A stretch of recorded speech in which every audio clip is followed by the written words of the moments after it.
Hello बच्चों, let's read this question. The question says choose the correct option for the match given below about the element which acts as activator of certain enzymes.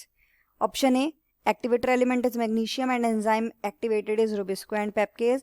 Option B, activator element is zinc and enzyme activated is alcohol dehydrogenase. Option C, activator element is molybdenum and enzyme activated is nitrate reductase. And option D, all of the above. तो इस question में हमें ये बताना है कि जो हमें मैचेस दिए हुए हैं सारे ऑप्शंस में, इनमें से कौन सा ऐसा मैच करेक्ट दिया हुआ है for activator element and enzyme given. तो इस क्वेश्चन में हम की कॉन्सेप्ट जो यूज करेंगे वो होगा we will know about the activator of given enzymes. Activators of given enzymes, right. तो जब हम एक्टिवेटर्स की तरीके से बात करते हैं तो हम देखते हैं कि जो हमारे एसेंशियल एलिमेंट्स होते हैं उनको मेजर 4 कैटेगरीज में, 4 ब्रॉड कैटेगरीज में डिवाइड किया जाता है ऑन द बेसिस ऑफ कि वो किस तरीके से काम कर रहे हैं। तो वो हम देखते हैं। एंड फोर्थ, 4 ब्रॉड कैटेगरीज में क्लासिफाई कर दिया। पहला होता है as a component of biomolecules की तरीके से अगर वो काम करते हैं तो वो फर्स्ट कैटेगरी में आएंगे।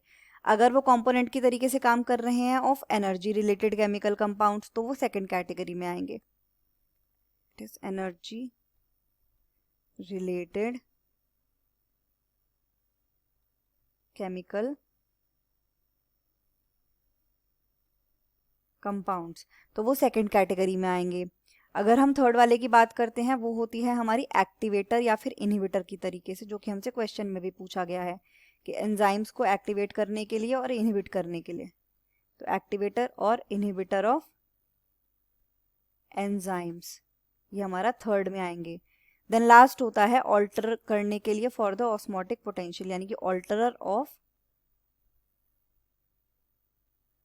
Osmotic potential of cell. तो अगर हम बायोमोलिक्यूल्स वाले की बात करें तो इसमें हमारे आते हैं कौन से, carbon, hydrogen, nitrogen and oxygen.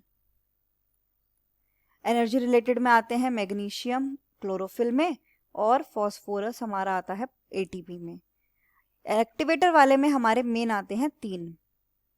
पहला आता है मैग्नीशियम, दूसरा आता है जिंक +2 की वैलेंसी में, थर्ड आता है हमारा मोलिब्डेनम। ऑस्मोटिक पोटेंशियल में हमारा एक ही आता है, वो है पोटेशियम। तो मैग्नीशियम किसे एक्टिवेट करता है, रुबिस्को को। रुबिस्को की फुल फॉर्म क्या होती है,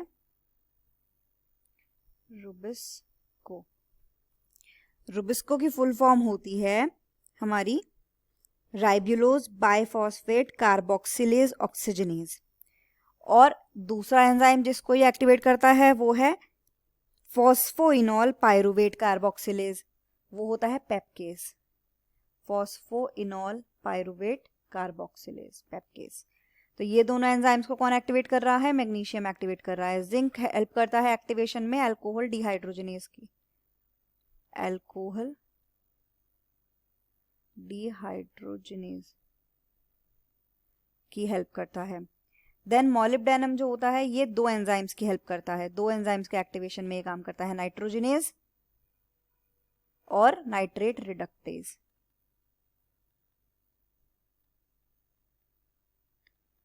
ये 2 की हेल्प करता है, राइट।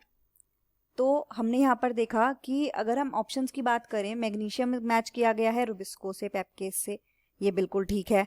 जिंक मैच किया गया है अल्कोहल डिहाइड्रोजनेज के, ये भी ठीक है। मोलिब्डेनम मैच किया गया है नाइट्रेट रिडक्टेज से, तो ये भी बिल्कुल हमारा ठीक है। तो यहाँ पर सारे ऑप्शंस करेक्ट हैं। तो करेक्ट आंसर क्या हो जाएगा, all of the above. The final answer is option D, all of the above. Hope you understood it well. Best of luck.